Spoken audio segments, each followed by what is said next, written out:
Hallelujah. praise the Lord. கர்த்தருடைய பரிசுத்தமுள்ள மேலான நாமத்திற்கு என்றென்றைக்கும் உள்ள சதா காலங்களிலும் மகிமை உண்டாவதாக. ஆமென். வெளிப்படுத்தின விசேஷம் 20வது அதிகாரம் 11ஆம் வசனத்திலிருந்து 15ஆம் வசனம் வரைக்கும். வெளிப்படுத்தின விசேஷம் 20வது அதிகாரம் 11ஆம் வசனம் முதல் 15ஆம் வசனம் வரைக்கும். அன்பான தெய்வ பிள்ளைகளே, பரிசுத்த ஆவியானவர் என்னோடு இடைப்பட்ட ஒரு காரியத்தை, அதாவது வெள்ளை சிங்காசன நியாய தீர்ப்பை குறித்து இந்த காணொலியிலே உங்களோடு நான் பகிர்ந்து கொள்ள ஆவியானவர் எனக்கு ஒரு ஏவுதலை கொடுத்தார். ஆகவே அதை பற்றி இந்த காணொலியிலே உங்களோடு நான் பகிர்ந்து கொள்கிறேன். பின்பு நான் பெரிய வெள்ளை சிங்காசனத்தையும் அதின் மேல் வீற்றிருக்கிறவரையும் கண்டேன். அவருடைய சமூகத்திலிருந்து பூமியும் வானமும் அகன்று போயின, அவைகளுக்கு இடம் காணப்படவில்லை. அன்பானவர்களே, வெள்ளை சிங்காசன நியாய தீர்ப்பு, அதில் வீற்றிருந்தவர் யார் அப்படின்னு சொன்னால், நியாய தீர்ப்பு கொடுக்கிற அதிகாரம் உள்ளிட்ட சகல அதிகாரமும் ஆண்டவராகிய இயேசு கிறிஸ்துவுக்கு பிதாவாகிய தேவன் கொடுத்திருக்கிறார். சரிங்களா? ஆகவே நியாயாதிபதியாக வெள்ளை சிங்காசனத்தில் ஆண்டவர் இயேசு கிறிஸ்து வீற்றிருக்கிறார். சரிங்களா? நியாய தீர்ப்பு 1000 வருட அரசாட்சி முடிந்ததுக்கு அப்புறம் நியாய தீர்ப்பு. சரிங்களா? அன்பான தெய்வ பிள்ளைகளே, அப்போ அவருடைய சமூகத்திலிருந்து பூமியும் வானமும் அகன்று போயின, அவைகளுக்கு இடம் காணப்படவில்லை. அப்போ நியாய தீர்ப்பு கொடுக்கிற போது இந்த பூமி, இந்த வானம் ஒன்றுமே இல்லை, எல்லாமே அகன்று போயிற்று. இருந்த இடமே தெரியாமல் போயிற்று. பழைய வானமும் பழைய பூமியும் ஒளிந்து போயின அப்படின்னு இருக்குல்ல, புதிய வானமும் புதிய பூமியும். அன்பானவங்களே, சரிங்களா? அது அங்கே நடக்கிறது. அப்புறம் 12வது வசனம், மரித்தோராகிய சிறியோரையும் பெரியோரையும் தேவனுக்கு முன்பாக நிற்க கண்டேன். அப்பொழுது புஸ்தகங்கள் திறக்கப்பட்டன, ஜீவ புஸ்தகம் என்னும் வேறொரு புஸ்தகமும் திறக்கப்பட்டது. அப்பொழுது அந்த புஸ்தகங்களில் எழுதப்பட்டவைகளின்படியே மரித்தோர் தங்கள் தங்கள் கிரியைகளுக்கு தக்கதாக நியாய தீர்ப்படைந்தார்கள். அன்பானவர்களே, வெள்ளை சிங்காசன நியாய தீர்ப்புக்கு முன்பாக அந்த நியாய தீர்ப்பிலே மரித்தோராகிய சிறியோரையும் பெரியோரையும் தேவனுக்கு முன்பாக நிற்க கண்டேன் அப்படின்னு சொல்லியிருக்கு. அன்பான தெய்வ பிள்ளைகளே, சரிங்களா? அந்த நியாய தீர்ப்புல எல்லாரும் நின்றே ஆக வேண்டும், நியாய தீர்ப்பை சந்தித்தே ஆக வேண்டும். எப்படி ஒரு மனிதனுக்கு பிறப்பு முக்கியமோ, அதுபோல எப்படி ஒரு மனிதனுக்கு இறப்பு முக்கியமோ, அதுபோல ஒரு மனிதன் நியாய தீர்ப்படைவது முக்கியம். இந்த 3 முக்கியம்: பிறப்பு, இறப்பு, நியாய தீர்ப்பு. யாராக இருந்தாலும் சரி, சரிங்களா? ரட்சிக்கப்பட்ட அபிஷேகிக்கப்பட்ட விசுவாசியாக இருந்தாலும் சரி, பெரிய ஊழியக்காரனாக இருந்தாலும் சரி, இல்லைன்னா ரட்சிக்கப்படாத அவிசுவாசியாக இருந்தாலும் சரி, ஆண்டவரை ஆராதிக்காத, விக்கிரக ஆராதனை செய்கிற துன்மார்க்க பாவி யாராக இருந்தாலும் சரி, சரிங்களா? மனுஷனாக பிறந்தாச்சா, உனக்கு பிறப்பு எப்படி இருக்குதோ அதுபோல் உனக்கு இறப்பு நிச்சயம், மரணம் நிச்சயம். சரியா? அதுக்கப்புறம் மரணத்துக்கு பிறகு உனக்கு உயிர்த்தெழுதல் நிச்சயம். உயிர்த்தெழுதல் நிச்சயம். எல்லாருக்கும் உயிர்த்தெழுதல் உண்டு. பாவிக்கும் உண்டு, பரிசுத்தனுக்கும் உண்டு. சரிங்களா? ஆண்டவர் இயேசு கிறிஸ்துவை ஆராதித்தவர்களுக்கும் உண்டு, அவரை ஆராதிக்காத விக்கிரக ஆராதனை செய்தவர்களுக்கும் உண்டு, கடவுளே இல்லை அப்படின்னு சொன்னவங்களுக்கும் உண்டு. சரிங்களா? எல்லாருக்கும் பிறப்பு எப்படியோ அப்படி இறப்பு, அப்படியே உயிர்த்தெழுதல், அதுக்கப்புறம் நியாய தீர்ப்பு. இது முக்கியம். இது எல்லாருக்கும் நிச்சயமாக நடக்கும், அன்பான தெய்வ பிள்ளைகளே. சரிங்களா?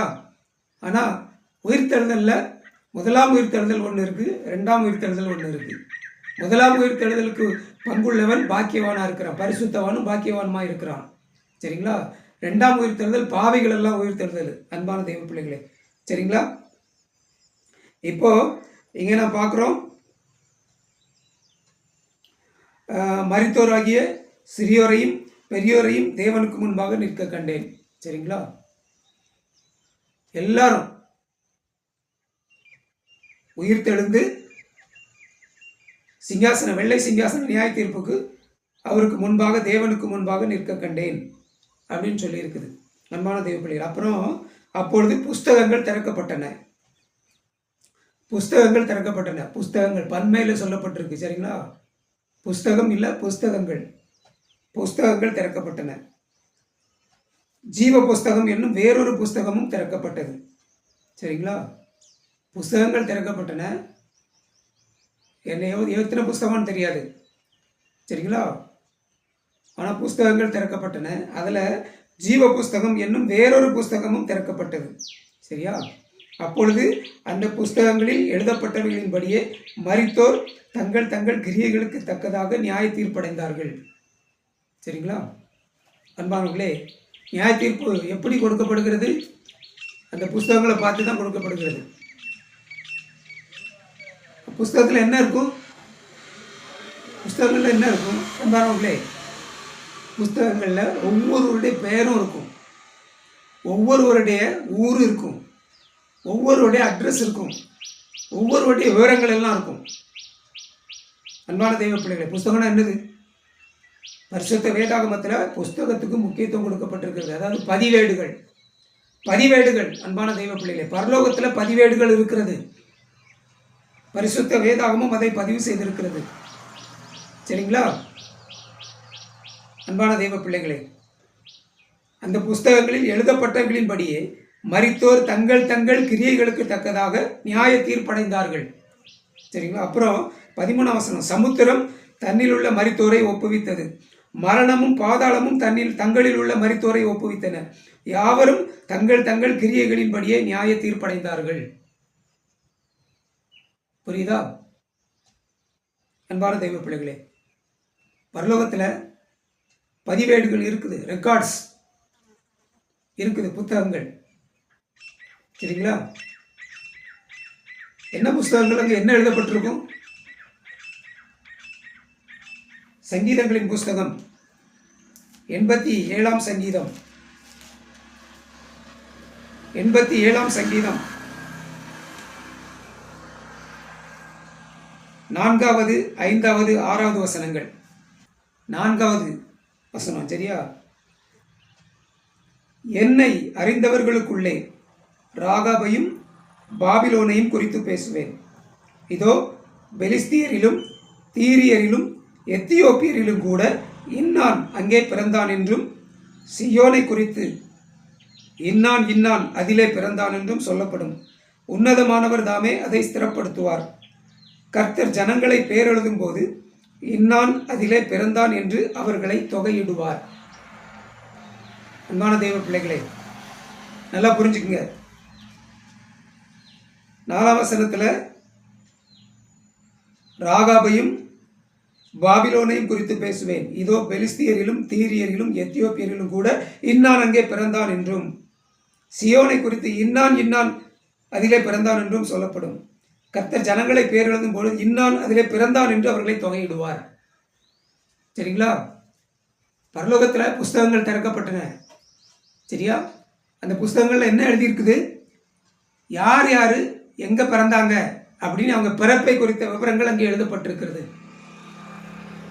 உலகத்தில் ஒருத்தன் பிறந்திருக்கானோ, ஆதி முதற்கொண்டு, ஆதாம் முதற்கொண்டு, ஆதாம் மட்டும் பிறக்காதவன், உருவாக்கப்பட்டவன், சிருஷ்டிக்கப்பட்டவன், ஏவாளும் சிருஷ்டிக்கப்பட்டவர்கள். சரியா? அவங்க 2 பேரை தவிர மற்றவங்க எல்லாருடைய பெயரும், பிறந்தவர்கள் எல்லாருடைய பெயரும், காயின் ஆபேல் முதற்கொண்டு எல்லாருடைய பெயரும், இன்றைக்கு வரை பிறந்திருக்கிற குழந்தைகளுடைய பெயரும், இனிமேல் பிறக்க போறவர்களுடைய பெயரும் பரலோகத்தில் அந்த பதிவேடுகளில் பதிவு செய்யப்பட்டிருக்கிறது, பதிவு செய்யப்பட்டு கொண்டிருக்கிறது. எங்கே பிறந்தான், அவன் எந்த தேசத்தனாக இருந்தாலும் சரி, எந்த ஜாதியானாக இருந்தாலும் சரி, எந்த பாஷைக்காரனாக இருந்தாலும் சரி, அன்பானவர்களே, பரலோகத்தில் அந்த பதிவேடுகளில் பதிவு செய்யப்பட்டிருக்கிறது. ஆகவே இதை நாம் புரிந்து கொள்ள வேண்டும். பரலோகத்தில் அந்த பதிவேட்டில் ஒரு மனிதனுடைய பிறப்பை குறித்து தெளிவாக ஆண்டவர் பதிவு செய்து வைத்திருக்கிறார் என்று பரிசுத்த வேதாகமும் தெளிவாக பதிவு செய்து வைத்திருக்கிறது. அப்புறம் ஜனங்களை பேரெழுதும் போது இன்னான் அதிலே பிறந்தான் என்று அவர்களை தொகையிடுவார். தொகையிடுவார்னு சொன்னால் சென்சஸ், ஜனத்தொகை கணக்கெடுப்பு. பூமியில் நடக்குதா ஜனத்தொகை கணக்கெடுப்பு? பரலோகத்திலே அந்த கணக்கெடுப்பு இருக்குது. இங்கே எடுக்கிற கணக்கெடுப்பு அங்கே பரலோகத்தில் இருக்குதுங்க. பரலோகத்தில் இருக்குது. எல்லா டீட்டெயில்ஸ் அங்கே இருக்குது என்று பரிசுத்த வேதாகமத்தில் பதிவு செய்யப்பட்டிருக்கிறது. புரிந்து கொள்ளுங்கள். பிறப்பு சான்று கட்டாயம் அரசாங்கம் சட்டம் கொண்டு வந்து அதெல்லாம் இப்போ செயல்படுத்திக்கிட்டு இருக்கு, நடைமுறைப்படுத்திக்கிட்டு இருக்கு. இந்த வசனங்களை ஆவியானவர் எனக்கு வெளிப்படுத்தி தந்து என்கிட்ட பேசினாரு. உனக்கு பிறப்பு சான்றை வாங்கு, உன்னுடைய பிறப்பை பதிவு செய். உன்னுடைய பெற்றோர் பதிவு செய்யாம விட்டுட்டாங்க, பிரச்சனை இல்லை. எவ்வளவு செலவானாலும் பரவாயில்ல, எவ்வளவு கஷ்டப்பட்டாலும் பரவாயில்ல, உன்னுடைய பிறப்பை பதிவு செய் என்று ஆவியானவர் என்னோடு பேசினார். இந்த வசனங்களை ஆதாரமாக வைத்து அன்பான தெய்வ பிள்ளைகளே, எப்படியோ உன்னுடைய பிறப்பை பதிவு செய்ய அரசாங்கத்தில் பதிவு செஞ்சேன். பிறப்பு சான்றிதழ் வாங்கினேன். ஆன்லைன் மூலமாக வாங்கியிருக்க பிறப்பு சான்றிதழ். அன்பான தெய்வ பிள்ளைகளே, இந்த வசனத்தை கொண்டு தான் ஆண்டவர் என்கிட்ட பேசினார், பதிவு பண்ணுங்க. அன்பான தெய்வ பிள்ளைகளே, புரிந்து கொள்ளுங்கள். ஆண்டவர் ஜெபிக்க கற்றுக் கொடுத்தார். கர்த்தருடைய ஜெபம். அந்த ஜெபத்தில் என்ன சொல்லி கொடுத்திருக்கிறாரு? உம்முடைய சித்தம் பரலோகத்தில் செய்யப்படுவது போல இந்த பூமியிலேயும் செய்யப்படுவதாக. பரலோகத்தில் என்ன செய்யப்படுகிறதோ அதே இந்த பூமியிலேயும் செய்யப்படுவதாக அப்படின்னு சொல்லியிருக்காரு. பரலோகத்தில் பதிவேடுகள் இருக்கிறது, பூமியில் அரசாங்கத்தில் பதிவேடுகள் இருக்கிறது. பரலோகத்தில் ஒரு மனிதனுடைய பிறப்பு, இந்த பூமியில பிறக்கிற ஒரு மனிதனுடைய பிறப்பு பதிவு செய்யப்பட்டிருக்கிறது. இந்த பூமியிலே அதுபோல பதிவு செய்யப்பட வேண்டும், பதிவு செய்யப்பட வேண்டும். உங்க பிறப்பு பதிவு செய்யப்படவில்லை, நீங்க பதிவு செஞ்சே ஆகணும். பதிவு செஞ்சே ஆகணும். என்ன கஷ்டப்பட்டாலாவது நீங்க பதிவு செஞ்சே ஆகணும். அன்பான தெய்வ பிள்ளைகளே, சரிங்களா?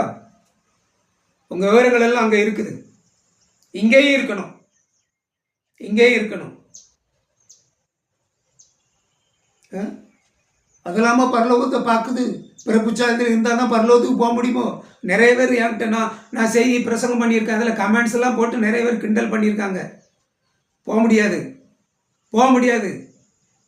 புஸ்தகங்கள் திறக்கப்பட்டன, புஸ்தகங்கள் எழுதியிருக்கிறபடியே நியாய தீர்ப்படைந்தார்கள் அப்படின்னு சொல்லியிருக்கு. உன் பிறப்பு அங்கே பதிவு பண்ணப்பட்டிருக்கு. உன் பிறப்பு இந்த பூமியில பதிவு பண்ணப்படலைன்னா இங்க உள்ள டாக்குமெண்ட்ஸ் அங்க உள்ள டாக்குமெண்ட்ஸை வெரிஃபை பண்ணுவார் ஆண்டவர், சரி பார்ப்பார்.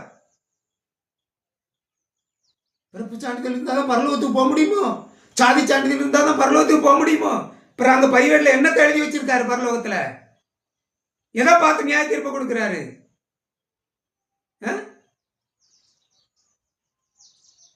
உங்களுக்கு போதிக்கப்படுகிறவர்கள் தவறான உபதேசங்கள். அன்பானவர்களே, கட்டாயம் அதெல்லாம் அவசியம், அவசியம். எங்கிருந்து வந்திருக்கிற அவர் சரி பார்ப்பார். எந்த தேசத்திலிருந்து வந்திருக்க, எந்த ஜாதியிலிருந்து வந்திருக்க, எந்த பாஷையிலிருந்து வந்திருக்க, ஒரு டீட்டெயில்ஸ் அங்க இருக்குது. நீ இங்குள்ள டீட்டெயில்ஸ் அங்க வெரிஃபை பண்ணுவார் ஆண்டவர். அவர்கிட்ட ஏற்கனவே இருக்குது. அன்பானவர்களே, தேவை, புரிந்து கொள்ளுங்கள். பரலோகத்துக்கு போகிறதுக்கு அதெல்லாம் தேவையில்லை, அதெல்லாம் தேவையில்லை, ஒன்றுமே தேவையில்லை, ஒரு டாக்குமெண்ட்டும் தேவையில்லை. பரலோகத்தில் பதிவு செஞ்சிருக்க, அது போதும், அது போதும். அப்போ பரலோகத்துக்கு போயிரு, பூமியில் இருக்காத நீ. பரலோகத்துக்கு போயிரு, நீ பூமியில் இருக்காத. பரியாசம் நான் பண்ற பிரசங்கத்தை பார்த்து. அப்புறம் அந்த புஸ்தகங்கள்ல என்ன எழுதப்பட்டிருக்கிறது? மல்கியா தீர்க்கதரிசன புஸ்தகம் 3வது அதிகாரம் 16வது வசனம். மல்கியா தீர்க்கதரிசன புஸ்தகம் 3வது அதிகாரம் 16வது வசனம். அப்பொழுது கர்த்தருக்கு பயந்தவர்கள் ஒருவரோடொருவர் பேசிக்கொள்வார்கள், கர்த்தர் கவனித்து கேட்பார். கர்த்தருக்கு பயந்தவர்களுக்காகவும் அவருடைய நாமத்தை தியானிக்கிறவர்களுக்காகவும் ஞாபக புஸ்தகம் ஒன்று அவருக்கு முன்பாக எழுதப்பட்டிருக்கிறது. பரலோகத்துல புஸ்தகங்கள் திறக்கப்பட்டன நியாய தீர்ப்பு கொடுக்கும் போது. சரிங்களா?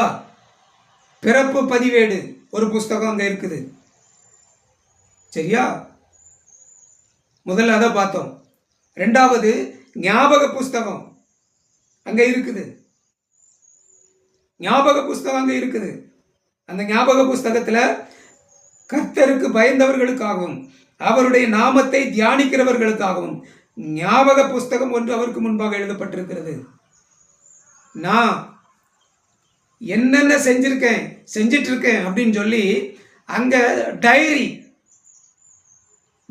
பரலோகத்துல என்னுடைய விவரங்களை, உங்களுடைய விவரங்களை, நீங்க என்ன செய்றீங்க, என்ன செஞ்சிருக்கீங்க, நீங்க பிறந்ததுல இருந்து, உங்களுக்கு விவரம் தெரிஞ்ச நாள்ல இருந்து, நீங்க சுயமா செயல்பட ஆரம்பிச்ச நாள்ல இருந்து, பகல்ல என்ன செஞ்சீங்க, ராத்திரி என்ன செஞ்சீங்க, ஒவ்வொரு மணி நேரமும் என்ன செஞ்சீங்க, எல்லாம் பரலோகத்துல பதிவு செய்யப்பட்டிருக்கிறது. ஞாபக புஸ்தகத்துல என்னை பற்றி பதிவு செய்யப்பட்டிருக்கிறது, பதிவு செய்யப்பட்டு கொண்டிருக்கிறது. இப்போ இப்போ இப்போ நான் என்ன செஞ்சுட்டு இருக்கிறேன் அப்படின்னு சொல்லி அங்க பதிவு பண்ணப்பட்டு கொண்டே இருக்கிறது.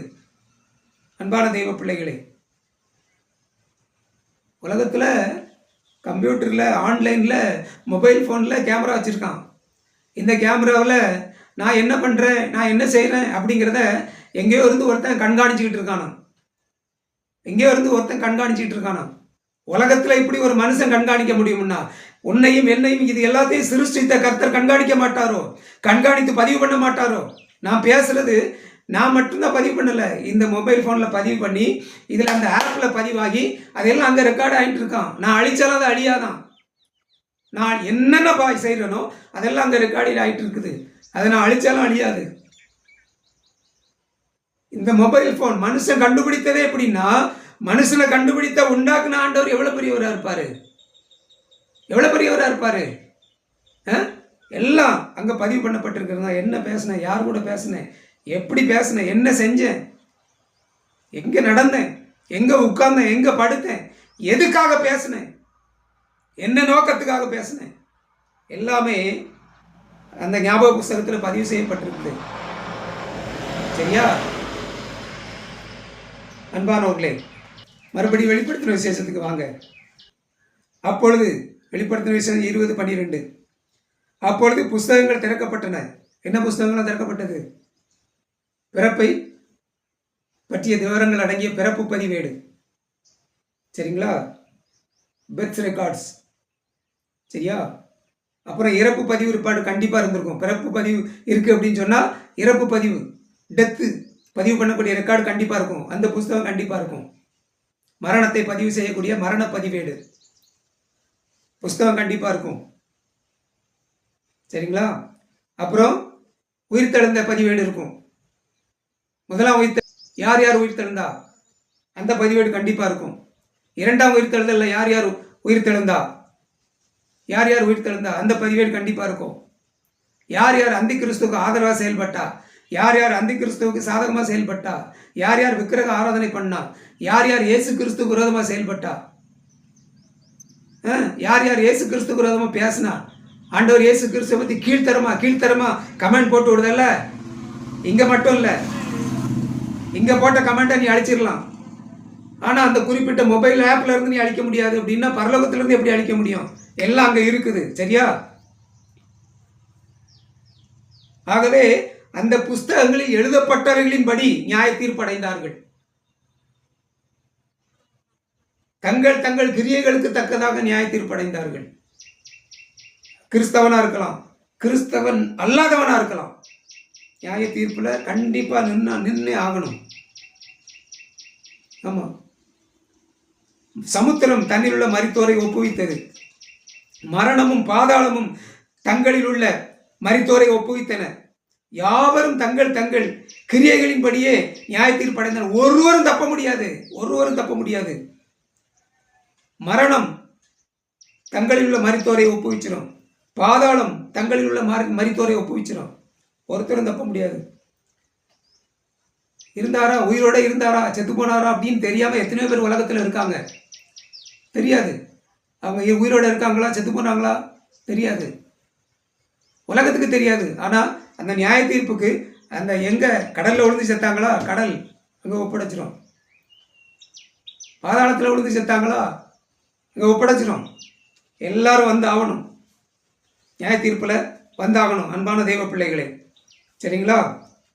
14ஆம் வசனம். அப்பொழுது மரணமும் பாதாளமும் அக்கினி கடலிலே தள்ளப்பட்டன. இது இரண்டாம் மரணம். மரணமும் பாதாளமும் அக்கினி கடலிலே தள்ளப்பட்டன.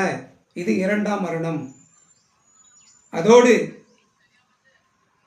ரட்சிக்கப்படாதவர்கள் அக்கினி கடலிலே தள்ளப்படுவார்கள்.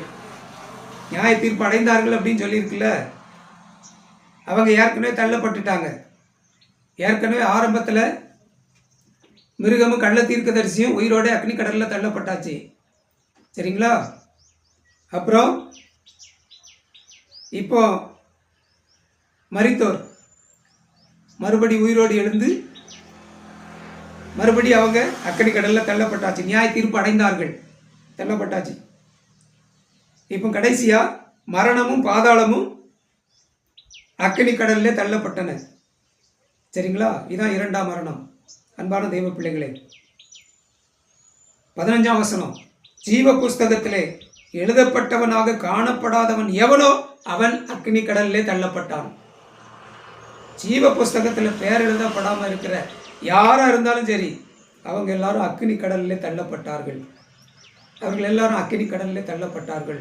ஜீவ புஸ்தகத்தில் பெயர் எழுதப்பட்டவர்கள் பரலோகத்துக்கு போவார்கள், பரலோகத்துக்கு போவார்கள். அன்பான தெய்வ பிள்ளைகளே, பரலோகத்தில் இருக்குதோ? பிறப்பு சான்றிதழ் இருந்தால் தான் பரலோகத்துக்கு போக முடியுமோ? சாதி சான்றிதழ் இருந்தால் தான் பரலோகத்துக்கு போக முடியுமோ? நீ கேட்டுக்கிட்டே இரு, நீ கேட்டுக்கிட்டே இரு. நியாய தீர்ப்பில் அது தெரியும், நியாய தீர்ப்பு கொடுக்கும்போது தெரியும். அன்பான தெய்வ பிள்ளைகளே, இதை பரிசுத்த ஆவியானவர் எனக்கு வெளிப்படுத்தி கொடுத்தார், பேச சொன்னார், பேசி இருக்கிறேன். தொடர்ந்து அடுத்த காரியத்தை ஆண்டவர் சொல்லுகிற விதத்தில் பேசுகிறேன். கர்த்தர் தாமே உங்கள் ஒவ்வொருவரையும் ஆசீர்வதிப்பாராக. ஆமேன், ஆமேன், ஆமேன். Praise the Lord. Thank you Jesus.